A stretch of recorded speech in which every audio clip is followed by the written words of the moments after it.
Quebrada de Humahuaca, au nord-ouest de l'Argentine. Je suis berger de lamas. Je m'appelle Santos Manfredi, comme mon arrière-grand-père, l'un des plus grands visionnaires du XXe siècle.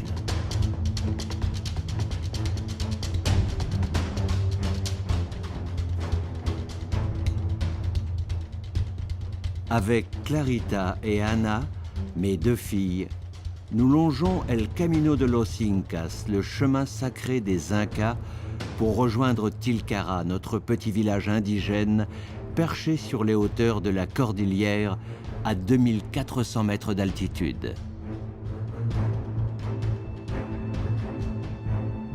Papa, peux-tu nous raconter l'histoire de ton arrière-grand-père Don Santos? Tu veux vraiment que je te la raconte? Bon, c'est une histoire passionnante, tu sais. Une histoire entre deux amours, la Corse et l'Argentine. Non, sérieux, tu veux vraiment que je te la raconte?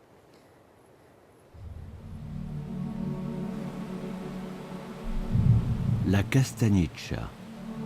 C'est là que toute l'histoire a commencé. Dans cet océan de verdure niché au nord-est de la Corse.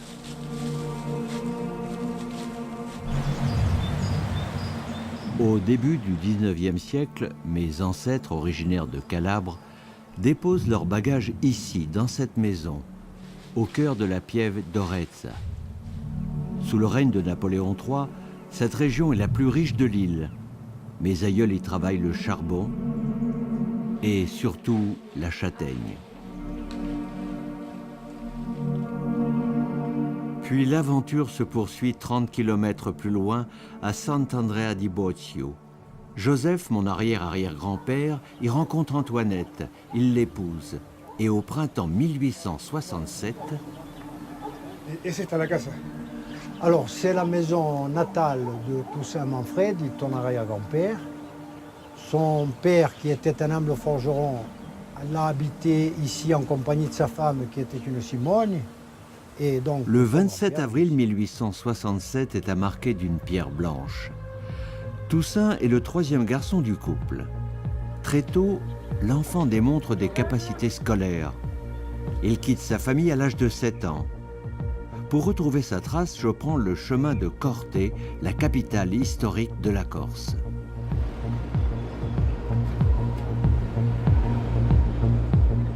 Là, j'y retrouve mon cousin Daniel, le petit-neveu de mon arrière-grand-père. À lui tout seul, une mine d'informations. Il tient absolument à me montrer le séminaire où Toussaint a suivi très tôt une formation pour devenir prêtre. L'adolescent est finalement rejoint à Corte par ses parents. Nous arrivons dans le quartier de Lubbiace, c'est à l'époque le centre historique de Corte. Nous sommes dans les années 1879 et donc la famille Manfredi vient de Saint-André-de-Beauce s'installer ici et ils vont créer un commerce Place Paoli et une forge. Et Santos, il aidait son père? No, Santo, intellettuale, scriva, andava a scuola. Tu crois que je peux ramener cette pierre en Argentine? Hein? Et casa tua. Un souvenir de l'arrière-grand-père, non? Merci. Chicago, son chemin de fer, son marché florissant du bois.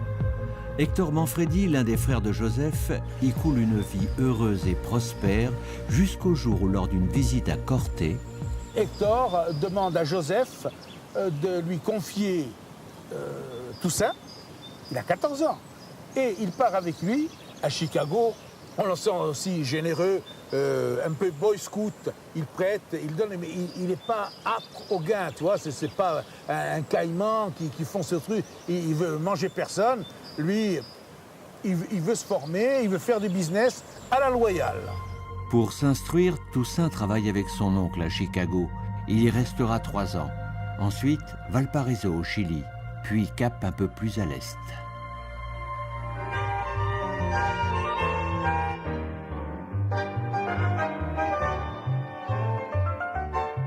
Descente au Cap Horn, remontée de la mer Australe, entassé sur le pont, le voyage est interminable, fastidieux. Enfin, la délivrance, le port de Buenos Aires.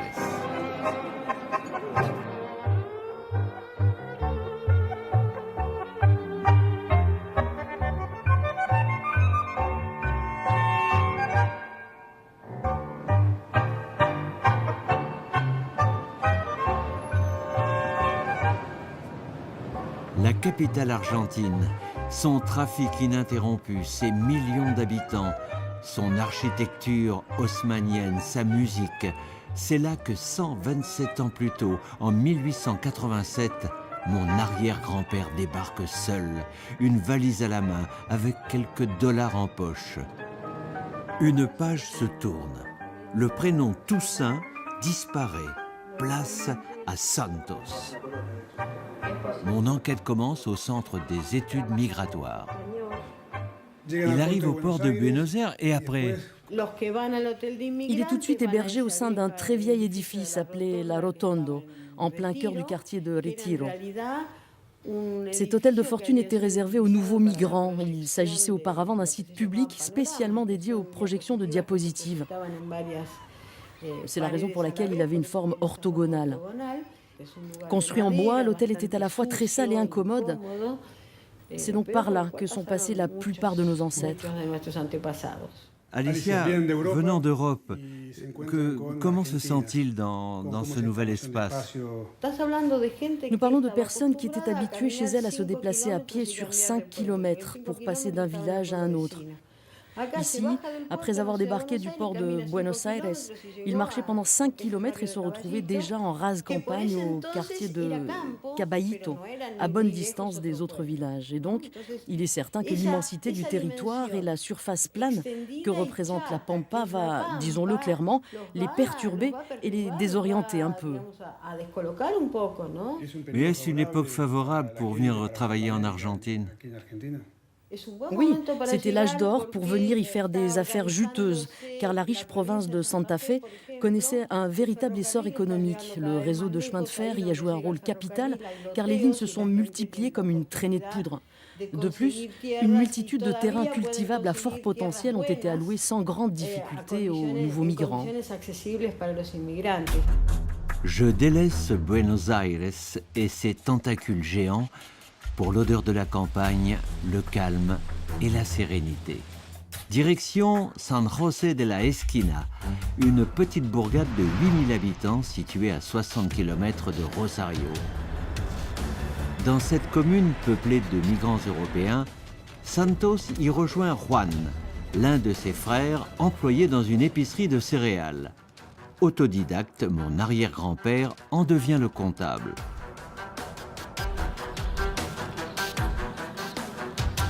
Le jour de son 23e anniversaire, il se marie dans cette église avec Severa. De cette union, 7 enfants verront le jour. Aguerris dans le négoce du maïs, de l'orge et du blé, les deux frères corses s'associent à leur patron. Ils lui rachètent ensuite sa société. Pour un coup d'essai, c'est un coup de maître.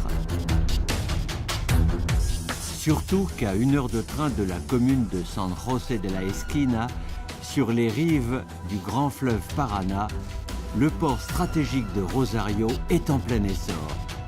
Point d'entrée et de sortie de toutes sortes de marchandises, il devient le centre névralgique du pays, ainsi que celui des pays limitrophes privés d'accès à la mer. En complément des céréales, Santos se lance dans le commerce du cuir. Il y fait fortune, puis se lie en 1903 à cet homme, Julián Parr, un brillant économiste. À la recherche d'un investissement durable, tous deux examinent avec attention les particularités géologiques et climatiques du département Rio Segundo. Une zone inculte traversée par la voie ferrée reliant Rosario à Cordoba. La suite, c'est l'historien et spécialiste de la zone, Juan Malicia, qui me la raconte. C'était une zone vierge d'habitation, il n'y avait pratiquement rien. La Société des chemins de fer a mis à la vente les parcelles des champs situés le long de cette voie ferrée stratégique. Les visionnaires ont profité de cette privatisation pour acheter ces terres envahies par les pierres en espérant que celles-ci soient très fertiles. Santos Manfredi et Julián Parr ont acquis là où nous sommes près de 27 500 hectares. À l'époque, il s'agissait d'une superficie énorme, d'Oncativo à Laguna Larga. Tu me parles de 27 500 hectares, je t'avoue que j'ai du mal à me représenter ça. Ah oui, c'est un chiffre considérable, une extension énorme. Notons qu'entre Laguna Larga et Oncativo, il y a 16 kilomètres. À l'évidence, il y a eu un changement fondamental à ce moment-là, car la vision de Santos Manfredi et Julián Parr était de coloniser la zone. Convertir des champs de pierre grands comme 30 000 terrains de football en parcelles de terre cultivables ne peut s'obtenir d'un simple coup de baguette magique. Pour relever le défi, Santos convainc un millier de migrants italiens d'abandonner leur statut de travailleurs précaires à la Colonia Esperanza pour un regroupement familial et une aventure hors norme de métayer entre Laguna Larga et Oncativo. L'année 1904 va marquer le début du challenge. Ils défrichent, ils sèment, maïs, blé, orge. Ils cultivent, moissonnent et sont récompensés de leur dur labeur par une première récolte très significative. Afin de m'immerger au plus profond du territoire et de me rendre compte, 110 ans après de la tâche accomplie, je parcours le secteur.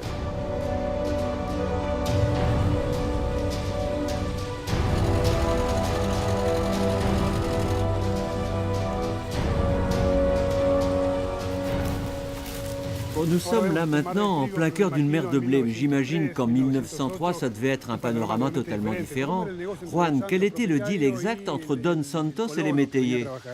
Les deux parties signaient un contrat de location. À chaque récolte, le métayer devait reverser une commission de 35% au propriétaire. Le paysan avait l'obligation de déposer lui-même ses grains à la coopérative communale située juste en face de la station de train d'Oncativo. Cette coopérative disposait début 1900 de grands silos et d'une aire de déchargement capable de résister à tout type d'intempéries. Mais déjà, un fléau se présente à l'horizon. Les sauterelles. Capables de parcourir 200 km par jour, elles anéantissent tout sur leur passage. L'invasion des sauterelles, c'était une grande calamité de l'époque, mais comment ont-ils pu y remédier?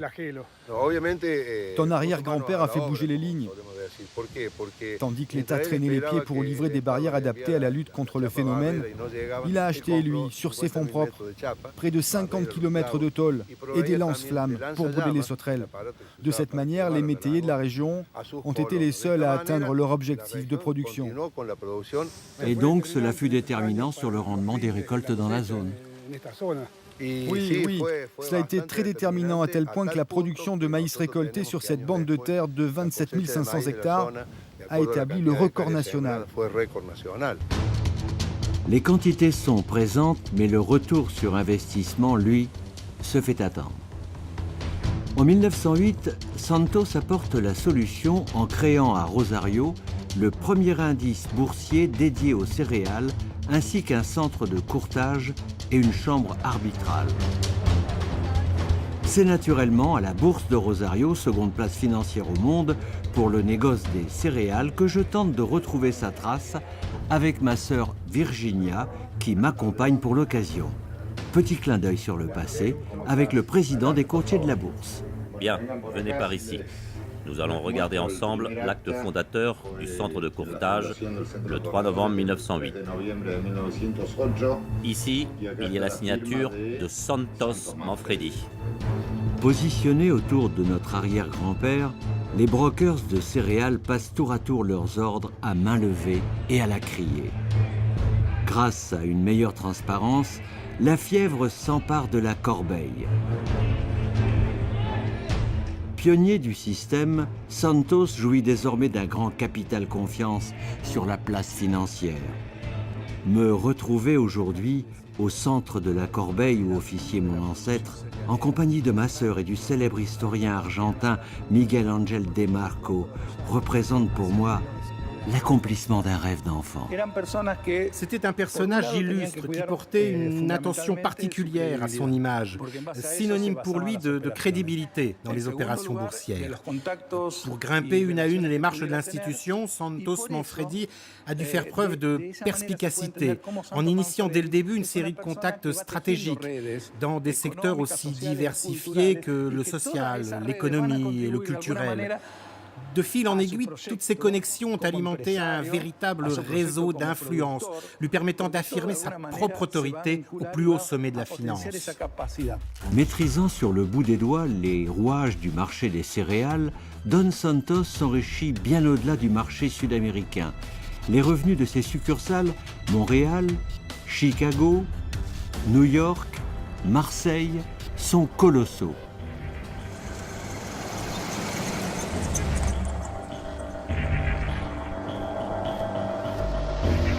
Des champs de maïs à perte de vue. Des silos énormes. Je suis de retour dans le fief de Don Santos entre Oncativo et Laguna Larga. Afin de faciliter l'évacuation des céréales récoltées à la limite des deux communes, mon arrière-grand-père obtient en 1913 l'ouverture exceptionnelle de cette gare. À l'intérieur, des objets du passé, témoins précieux de sa vie et du temps qui passe.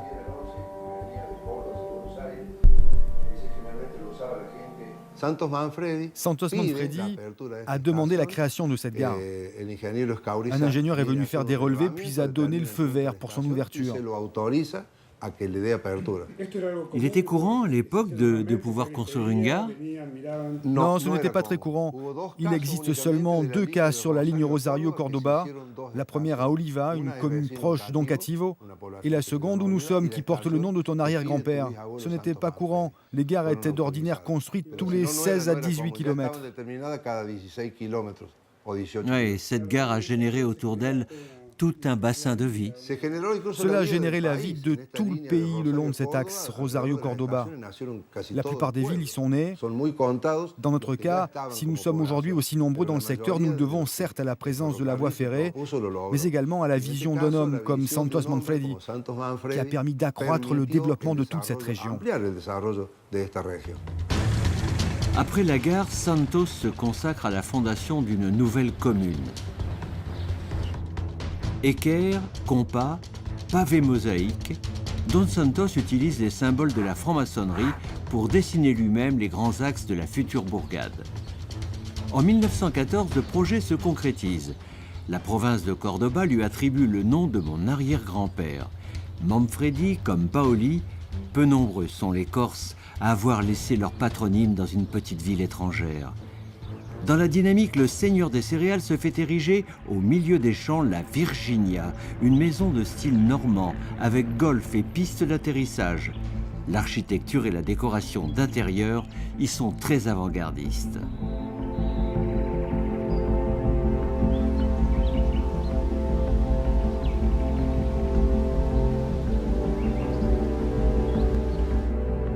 « 1914 marque l'entrée de l'Argentine au panthéon des 10 plus grandes puissances économiques mondiales.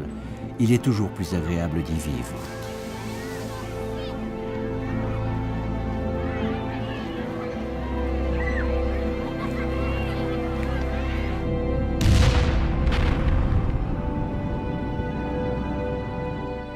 Loin de rester passif devant le naufrage de l'Europe, dans la boue des tranchées, Don Santos est profondément bouleversé par la violence et les horreurs de la guerre. Les campagnes françaises sont dévastées, la population est affamée. À Manfredi, les récoltes continuent à battre des records de productivité. Mon aïeul renonce à tirer profit de ces récoltes et décide de les expédier gracieusement par la voie ferroviaire en direction du port de Rosario.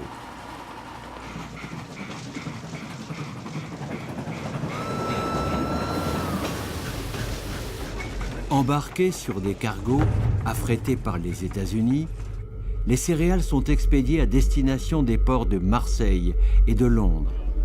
Cette aide apportée à la France et ses alliés perdurera sans interruption pendant 4 ans. Dominique Frassati, neveu de Don Santos, et Joseph, son fils, nous sommes un siècle plus tard, en Corse. Aujourd'hui, tu es des nôtres grâce à Don Santos. Oui, c'est vrai. Je vais te dire pourquoi. Lorsque mon père est rentré de la guerre de 14 avec les poumons attaqués par les gaz hypérites et presque aveugle, Santos, qui était à Corté, de passage, l'a ramené en Argentine, donc Rosario, Cordoba, et l'a fait soigner. Il est resté à l'hôpital de Cordoba quelque chose comme 6 mois. Il est sorti guéri, et là, jusqu'au jour où Santos lui demande de passer à son bureau, et ça c'est papa lui-même qui me l'a raconté directement, avec un sourire plein d'affection. Et il le convoque, lui montre sur une carte qualifiée par lui-même Tamanta au monde, donc une grande carte. Il avait une espèce de canne et il lui montre un grand rectangle de couleur sur une carte. Et il lui dit, voilà Dominique, maintenant tu vas t'occuper de ça. Ce sont tes terres à blé, tu vas t'en occuper. Là, mon père est resté très étonné. Et il a dit, mais non, tonton, je ne suis pas capable, c'est pas mon métier. Et Santos lui dit, mais tu n'as peur de rien, puisque tu as tes techniciens qui vont t'aider, tu n'es pas seul. Ah, il dit, non, tonton, non. Alors, presque un peu étonné, Santos lui dit, mais qu'est-ce que tu veux? Et il dit, moi je veux continuer, je suis un artiste, je veux retourner en France et je voudrais faire les Beaux-Arts à Paris. Dominique, le miraculé d'Argentine, se perfectionne. Scènes de genre, paysages et surtout portraits. Ses peintures obtiennent un franc succès aux 4 coins de l'Europe et en Afrique du Nord. Grâce à Don Santos, il deviendra ainsi l'un des peintres corses les plus talentueux et renommés du XXe siècle.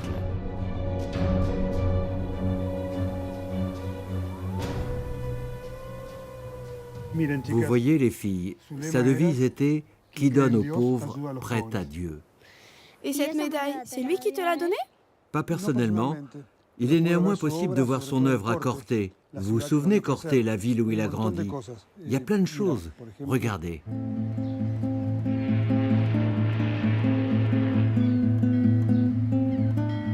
Après 40 jours de traversée harassante, mon arrière-grand-père passait régulièrement ses étés à Corté, un œil fixé sur les cours de la bourse et un autre sur la vie de la commune. C'est dans cette grande résidence du centre de la cité paoline qu'il accordait le plus clair de son temps à sa famille et à ses amis venus d'Amérique. Initié très tôt à la franc-maçonnerie, Don Santos était pris d'humanisme, de sagesse, de générosité pour les hommes et les femmes de sa terre natale. Il débute alors un long parcours philanthropique en créant dès 1908 l'Union sportive cortenaise. 12 ans plus tard, il fait don de ce terrain. Sous mes pieds, 90 ans d'histoire et un nom, Santos Manfredi. 4 titres de champion de France, une finale de Coupe d'Europe, une 3e place à la Coupe du Monde de 1958. Dominique Colonna, ancien gardien de but de l'équipe de France, est à 86 ans la légende vivante de ce stade où il a débuté. Tu vois, ce jeune-là, avec le pull vert et son petit col blanc, c'est Dominique. Donc là, il joue dans l'équipe Fagnon du Escorté, qui était une grosse équipe. Santos Manfredi, pour nous, c'est un mot magique. Parce que, tout petit, on disait, on va jouer à Santos Manfredi. Alors, il y avait 2 mots, un magique, un qui l'était moins. C'était le lycée, bon, qui portait pourtant un nom célèbre, puisque c'était celui de Pascal Favre, et le stade, Santos Manfredi. Il n'y avait pas l'herbe, il n'y avait que des pierres. C'était une ancienne île de rivière la rivière descendait par là. Et j'avais toujours des pierres, même maintenant je crois que j'ai des pierres dans les genoux.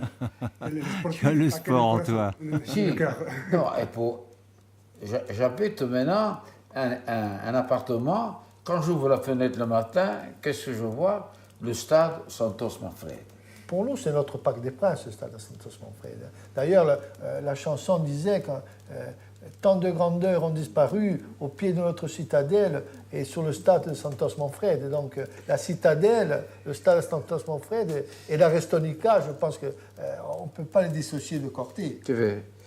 C'est assez extraordinaire. Même sur le continent, on ne voit pas... À les entendre raviver la flamme du souvenir, Doumé et Tintin m'impressionnent par leur mélange d'authenticité et d'hospitalité.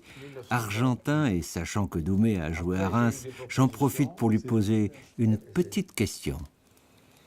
Di Stefano t'a marqué un but? Oh, sempre. Era più forte. C'était le meilleur joueur que j'ai rencontré. Même avant Pelé, je le mettrais parce que c'était un équipier, un capitaine. Et au Real de Madrid, ils ont gagné 5 Coupes d'Europe avec lui. Pour nous, tu sais, c'est très important de remercier la Pachamama. Ah, qui? Merci, la Pachamama. Ah, la Pachamama, noi facciamo così, sempre così, voli delisio e... Bien grazie, e prosperità. Ah, bon. Allez, salute. Salute et sempre... Au début des années 20, engagement, solidarité et don de soi rythment chaque visite estivale de Don Santos à Corté. Il se sait courtiser, en échange il adore faire plaisir. La commune a besoin d'argent pour aménager le centre-ville. Mon arrière-grand-père répond présent. Il dessine et finance personnellement cette avenue, la plus belle pour l'époque, dans le prolongement de la place du duc de Padoue, une avenue dénommée Santos Manfredi. En Corse, les interventions de l'État se font attendre, tant pour relancer l'économie de l'intérieur de l'île que pour bonifier les terres de la plaine orientale et éradiquer le paludisme. Daniel, quelle est la situation de Corté en 1925? Tu sais, la situation, elle est quasi moyenâgeuse. Hein. Imagine-toi, une grosse bourgade, oui, mais il n'y a pas d'eau, il n'y a pas d'électricité, il n'y a même pas d'égout. Même pas d'égout. Alors, pas d'hôpital, au plan scolaire, il n'y a pas de structure adéquate. Et qu'a fait Don Santos face à cette situation? Alors, dans Santos, il est approché par la municipalité. La municipalité lui dit, nous, on n'a pas d'argent. L'État ne nous en donne pas. Qu'est-ce qu'il fait? Il donne tout de go 680 000 francs. 680 000 francs. Combien? Millions d'euros. Alors, au niveau des priorités, il y a un premier dossier qui porte sur la réalisation d'un asile de vieillards. Mon aïeul règle le terrain à bâtir et finance par anticipation le gros œuvre. Avant son départ pour l'Argentine, une cérémonie pour la pose de la première pierre est organisée à Corté en présence de 2000 personnes. C'est une fête de famille que nous célébrons. Le modeste et grand bienfaiteur de Corté n'aime pas le bruit. Mais homme d'action, travailleur intègre et infatigable, il veut des actes. Et ces actes, ô combien je suis heureux de le faire ressortir, sont un écho des belles paroles du Christ. J'étais sans asile et vous m'avez recueilli. Nous ne cesserons de prier Dieu qu'il répande sur lui et sur sa nombreuse famille ses faveurs les plus signalées, qu'il le garde pour de longues années à l'affection des siens et à la nôtre. Pour une fois, blessons la modestie de notre généreux bienfaiteur et crions tous à l'unisson: vive Monsieur Santos Manfredi, vive Corté. Depuis les hauteurs de la ville, Daniel s'emporte avec véhémence en me révélant l'intrusion d'une main malicieuse dans la poursuite du projet. Il est certain qu'il y a un problème grave qui s'est posé, c'est que tout l'argent qu'il avait donné ne se retrouve pas dans le début de construction que l'on voit. Bon, manifestement, il y a eu des détournements de crédit, par qui, comment. Il a été grugé. L'asile du vieillard, le dossier est bouclé et on repart sur un autre projet qui est celui d'une maternité. Alors pour la maternité, comme on dit en français, on rebelote, il apporte encore de l'argent. Les désillusions du passé sont effacées. Désormais, Don Santos est à la manœuvre. Les effets ne se font pas attendre. Exceptionnel pour l'époque, une maternité voit le jour dans le centre de l'île. Et puis, comme par magie, les projets initiés par mon arrière-grand-père se concrétisent les uns à la suite des autres. Construction des égouts, adduction d'eau potable,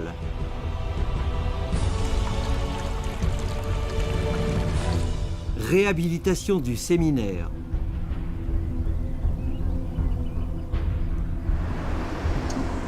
création d'un internat au collège Pascal Paoli. Aménagement d'un chemin touristique menant aux gorges du Tavignano et bien plus encore. Construction dans le prolongement même de l'avenue qui porte son nom du monument aux morts dédié aux victimes de la Première Guerre mondiale. Un lieu de la mémoire inauguré par cet homme politique corse aux multiples portefeuilles ministériels, François Pietri. La richesse de Don Santos attise les convoitises. C'est devant cette plaque commémorative que l'homme politique et l'industriel se lieront l'un et l'autre d'amitié. Gauche ou droite, à la fin des années 20, de quel bord politique se revendiquait l'ami de mon aïeul ? François Pietri est un des grands hommes politiques corses de la première moitié du XXe siècle, avec une double dimension, une dimension régionale, une dimension insulaire et une dimension nationale.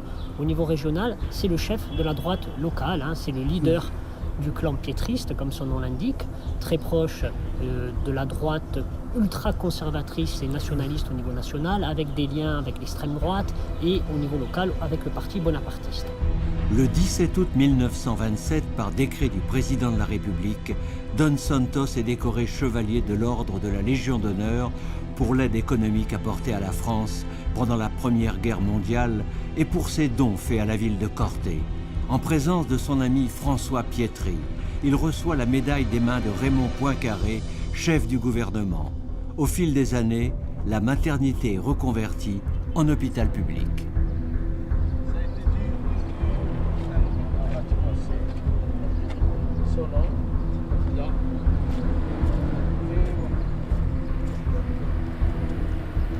Nous arrivons devant l'œuvre majeure de Don Santos, l'hôpital de Corte.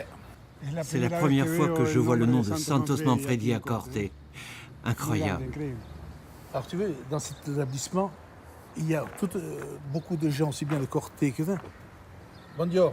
Alors, vi presento Santos Manfredi, o violino di quello da Casa Spiale. Quand vuoi, Anne, je vous embrasse. Félicitations. Muchas gracias. Vous devez être heureux. Scusate. Don Santos aveva 7 violi, ma era di una famiglia di 11, o più giovane di Raello. E quando è partito in America aveva 14 anni. Io le ho in corti. Tanto mio. Così si mi casò, a Serve a Saulo d'Abi. Bene buono, per questo io. Je ne parle pas français. Quand tu parles corse, je comprends. Oui, corso, oui. Ma parla di negozio. Parla di negozio che capisce. I zideli non porta a scuola. Non erano mica soli. I nostri parenti non erano mica soli, ci mandavano stessa a scuola. Allora c'erano 50 franchi, 10 franchi, 75 franchi. Il devait aimer énormément sa terre natale pour l'aider autant. Oui, sa terre natale, c'est sûr. Mais en Argentine aussi, tu te souviens de Rosario ? Regarde. Un siècle après s'être libérée de la colonisation espagnole, l'Argentine indépendante est devenue un pays riche, mais le manque d'infrastructures culturelles est notoire. Dans sa ville d'adoption, Don Santos en est conscient et participe à la création de l'Alliance française. Excepté le football, les autres disciplines sportives pâtissent d'un déficit de structure pour se développer. Avec ses amis de la bourse, Don Santos crée le Jockey Club de la ville ainsi que ce club de pelote basque.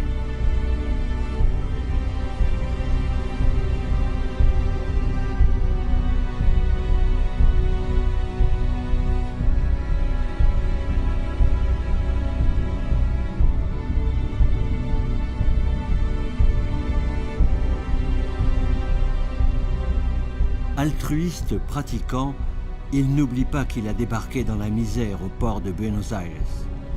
Depuis son bureau du premier étage de cet immeuble contigu à la bourse, il crée le Rotary Club de Rosario. le second du pays. Jeudi 24 octobre 1929, les principales places boursières mondiales s'effondrent et entraînent dans leur chute l'économie des pays riches. Dans ce contexte difficile, mon arrière-grand-père, proche ami de l'ambassadeur de France, fait don de son hôtel particulier afin d'y établir un consulat.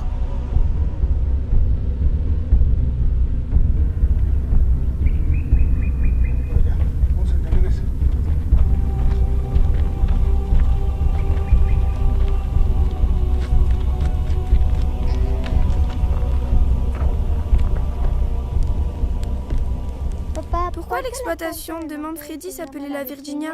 Virginia était la fille aînée de Don Santos. Santine, mon grand-père, et elle ont grandi ensemble dans cette grande exploitation. C'était un endroit formidable. Don Santos a été un grand bienfaiteur non seulement pour le pays, mais aussi pour la communauté de Manfredi.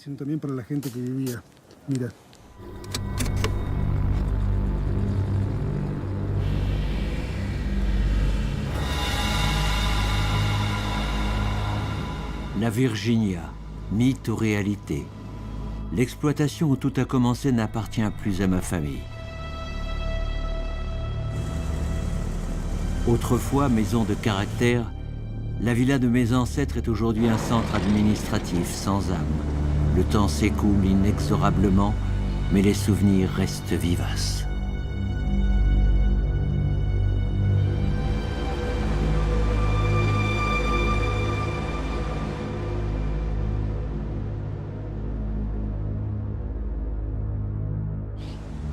La dégradation du site est bien réelle. Les hommes ne s'en sont pas préoccupés, mais 40 ans d'histoire ne peuvent pas s'effacer, comme cela, d'un simple revers de manche.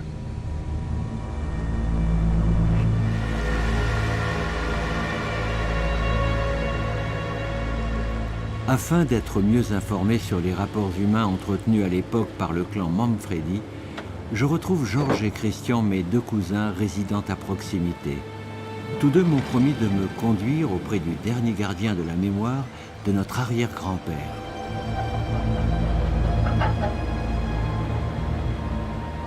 Alberto Paira est né à la Virginia. Il a passé son enfance au contact direct de mes ancêtres. Il est le fils du premier contremaître de la propriété de Don Santos. Dès notre arrivée, l'émotion s'empare de notre hôte. Il tient à nous montrer le matériel utilisé 90 ans plus tôt par notre aïeul pour lutter contre l'invasion des sauterelles. La suite est un album de souvenirs. C'était un moment particulier quand il est arrivé. Oui, c'est clair. Pour nous, les enfants, cela signifiait l'arrivée du patron. Dos Santos nous saluait de la main. Vêtus d'habits très sales, nous étions timides et apeurés. Il le sentait. Pour réduire nos distances, il nous faisait signe de la main afin qu'on se rapproche de lui. Et là, il nous tendait un peso. C'était la marque d'un homme de bonté. Avec les adultes, je ne m'en souviens plus. Mais avec mon père, il a toujours été très correct. J'ai le sentiment que nos patrons, les Manfredi, étaient des personnes très tolérantes avec leurs employés. Je peux vous assurer qu'ils ne se sont jamais comportés comme des négriers. En 1937, quand mon père a décidé de rendre visite pour la dernière fois à son père, en Italie, Don Santos lui a facilité toutes les démarches. Son visa, son passeport, tout ce qui était nécessaire pour effectuer son voyage. Et à son arrivée au port de Gênes, Don Santos l'a pris en charge et il l'a emmené personnellement visiter Montecatini, les thermes de Montecatini. Et tu as gardé un souvenir de ça? Oui, j'ai conservé une photo, regardez ici. C'est Don Santos avec mon père à Montecatini. Cela doit être, je pense, un hôtel. Oui, un hôtel. Nous ne savions pas ce que signifiait le mot therme. Quand mon père est revenu d'Europe, il nous a expliqué en détail ce qu'étaient les bains, l'eau chaude, etc., quoi. Toutes ces choses qui pour nous étaient inimaginables et plutôt insolites. À Manfredi, le rendement à l'hectare de céréales bat aujourd'hui des records. Avec les 200 hectares hérités de son père, Don Paira est un propriétaire comblé. Mon père ambitionnait un jour ou l'autre d'être propriétaire de quelque chose. Santos Manfredi lui a permis d'accéder à son rêve en lui facilitant l'achat à crédit d'une parcelle de 169 hectares. Pour débuter sa nouvelle activité, mon père a eu la chance d'ensemencer son premier champ de maïs grâce aux graines, au personnel et au matériel mis à sa disposition par l'exploitation de Santos Manfredi. Au fur et à mesure des récoltes, mon père a remboursé ses dettes. Cela s'est passé de cette manière. Je suis certain qu'il n'y a jamais eu de problème entre eux, ni même de pression. Cela s'est fait avec beaucoup de clarté et d'intelligence. Aujourd'hui, dites-moi comment est-il possible qu'un petit employé puisse acheter une propriété? Bah oui, c'est clair, cela devait être comme ça, sinon, imaginez-vous, cela aurait été impossible d'acheter des terres simplement avec un petit salaire.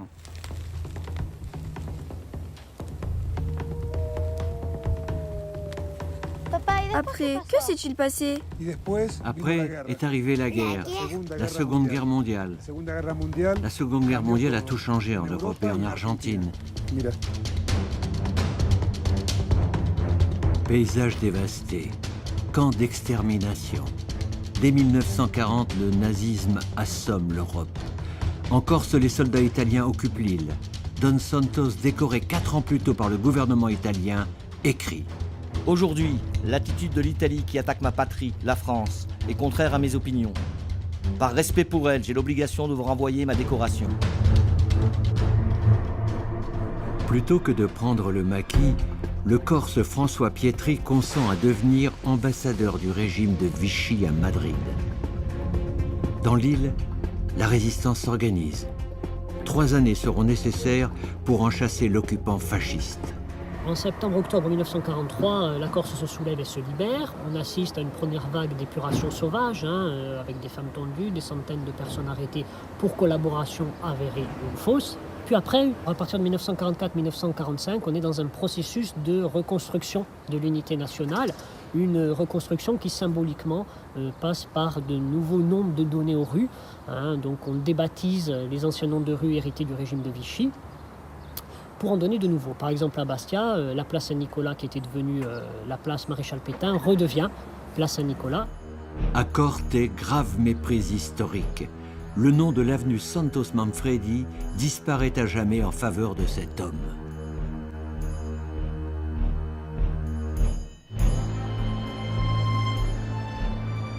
Et pourquoi le général de Gaulle? Alors malheureusement, le héros local qui était Santos Manfredi va se voir effacé par la figure symbolique du général de Gaulle, puisque dès 1941, l'opinion publique connaît le général de Gaulle. Il y a un profond enracinement de la figure du général en Corse, sans doute plus intense qu'ailleurs, et il personnifie à cette époque-là, comme au niveau national, cette union retrouvée au sein de la nation, libérée évidemment. En Argentine, les revendications sociales et ouvrières montent en puissance. Porté par les classes populaires, le général Perón s'oppose à une partie des militaires soutenus par des grands propriétaires terriens, parmi lesquels mon arrière-grand-père.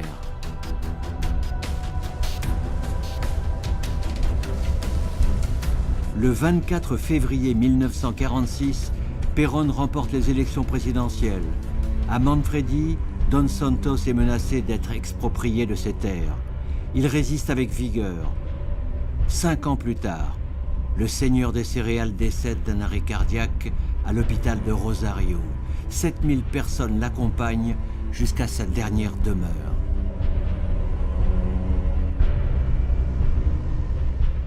Alors les filles, elle vous a plu cette histoire? Très bien, regardez d'ailleurs cette montagne là-bas. Il y a la Corse. On pourrait dire que l'histoire est terminée car Don Santos est mort de vieillesse à l'âge de 84 ans. Mais aujourd'hui, l'histoire de Don Santos continue. Ce n'est qu'avec le passé qu'on fait l'avenir, écrivait Anatole France, l'écrivain qui a sillonné l'Argentine à l'époque de mon arrière-grand-père, avec ses exploitations de maïs, de blé, de sorgho, de tournesol et surtout de soja. L'Argentine est devenue au fil des ans le 3e pays exportateur mondial de céréales.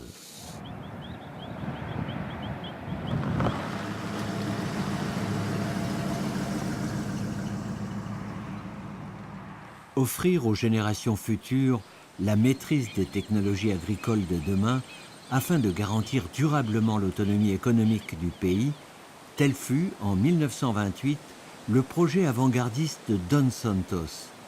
Il fit don à la nation argentine de 100 hectares. Les premières expérimentations sur le maïs et le blé y furent conduites et les objectifs rapidement atteints. 84 ans après, ce pari initial est tenu.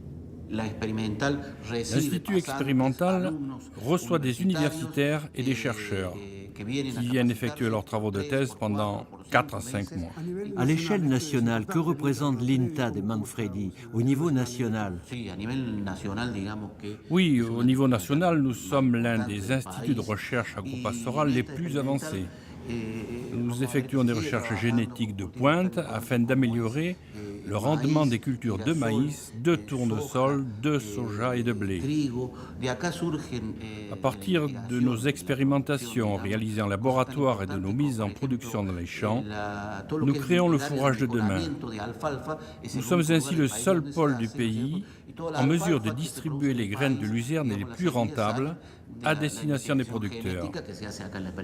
On peut dire que non seulement nous sommes dans l'excellence nationale, mais également internationale.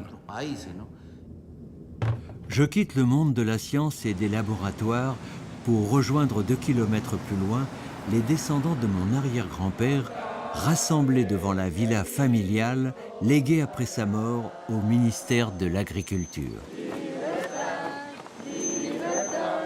Dans l'air flotte un parfum de liberté et de nostalgie. En un demi-siècle, l'immense fortune de Don Santos a été dilapidée par ses enfants et petits-enfants. Peu importe. Aujourd'hui, nous sommes fiers de célébrer en toute simplicité les 100 ans de la commune qui porte le nom de notre ancêtre corse. Héritier de sa vision du monde et de sa philosophie de vie, nous nous efforçons de transmettre à nos enfants les valeurs universelles qu'il cultivait. Le respect d'autrui, la tolérance, la générosité et l'abnégation dans le travail.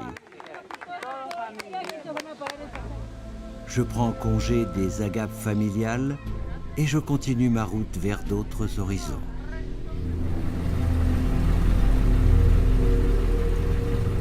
Ce monument qui se dresse devant moi et que les Argentins vénèrent lors de la célébration de la fête nationale est le Monumento de la Bandera, l'équivalent en France de l'Arc de Triomphe. La plupart de mes compatriotes l'ignorent, mais c'est principalement mon arrière-grand-père qui l'a financé.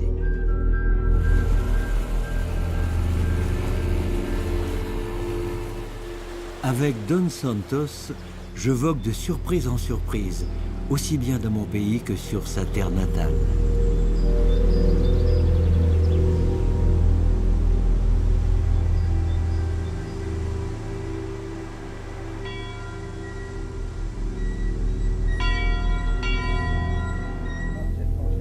S'il y a bien une chose qui à la fois m'obsède et me lie à lui, c'est son prénom transmis de génération en génération.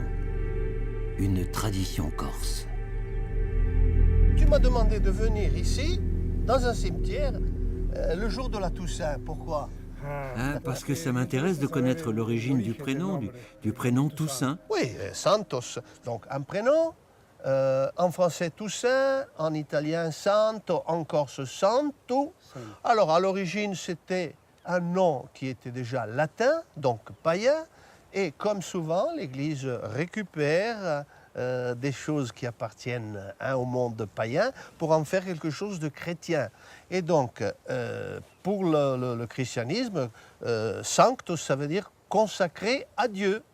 Et on peut dire que c'est un prénom mystique, c'est-à-dire que ça a été inspiré par une fête de l'Église chrétienne, la Toussaint. Et Manfredi? Manfredi, alors, à l'origine, comme tous les noms germaniques, en général, c'est fait de deux parties. Hein. Magin, qui voulait dire la force, et Fritu, qui veut dire l'amitié, la paix. Donc c'est un peu presque antinomique, mais alors le sens, ça voudrait dire c'est quelqu'un, Manfredo, c'est quelqu'un qui maintient la paix grâce à la force. Voilà. Il utilise sa force non pas pour faire la guerre, mais pour faire la paix. Ce qui n'est pas très courant pour les non-germaniques, parce qu'en général, germanique, c'est la guerre. Hein. Oui, germanique et guerre. Deux termes qui font écho à une injustice. Avant de boucler mon long parcours initiatique sur les traces de Don Santos, je tiens à tirer au clair l'affaire du changement de nom de l'avenue avec mon cousin Daniel et monsieur le maire de Corté. L'avenue Santos Manfredi, il est vrai qu'elle a été débaptisée, mais il est vrai aussi qu'à l'époque, il y a une raison historique fondamentale. C'est qu'il fallait donner au libérateur de la France, l'homme du 18 juin, du renoncement à l'occupation nazie, à la collaboration, c'est-à-dire au général de Gaulle, il fallait lui donner une avenue exemplaire. Et quelle autre avenue que celle qui conduisait au monument aux morts. Et donc, ça s'explique... Mais Santos n'était pas un collabo. Non, je n'ai pas parlé de ça. Non, pas du tout. Il avait été dit que son amitié avec François Pietri faisait qu'il fallait effacer son nom de l'histoire de Corté. Moi, je ne souscris pas à ça. Je ne l'ai jamais entendu, moi, ça. Non, je l'ai entendu. Toi, bon, nous avons le même âge. Oui. Moi, malheureusement, je l'ai entendu, et je l'ai encore entendu il n'y a pas très longtemps. Je vous dis franchement, je ne participerai pas à un débat sur l'avenue Santos Manfredi et l'avenue Général de Gaulle. Il y a eu un choix pour le libérateur de la France. Non, mais je veux dire que les choses soient claires. Tu vois, moi j'étais là, au 3e étage, avec mon grand-père et ma grand-mère, et papy s'insurgeant, mamie pleurant, de voir qu'on enlevait la place. Mais papy dit, mais c'est lamentable. C'était en 46, c'est ça? Non, en 54. Plus tard. Ils ont entendu sa mort, 46 c'est débaptisé, mais officiellement, si tu veux le marquer, c'est en 54. Non, je dis, moi je ne participe pas à ce type de débat, tout en respectant les présuppositions, mais je ne participe pas à ce type de débat. Je te comprends. Parce que les raisons qui sont en ma connaissance à moi, c'est des raisons plus neutres. Et plus nobles aussi, oui. Plus nobles aussi, mais plus neutres. Voilà. Disant, bon, c'est le libérateur de la France qui a été honoré, et il fallait l'avenue qui allait au monument aux morts. Point. L'amnésie collective qui entoure cette méprise interdit tout travail de mémoire et concourt ainsi à une possible reproduction de l'histoire.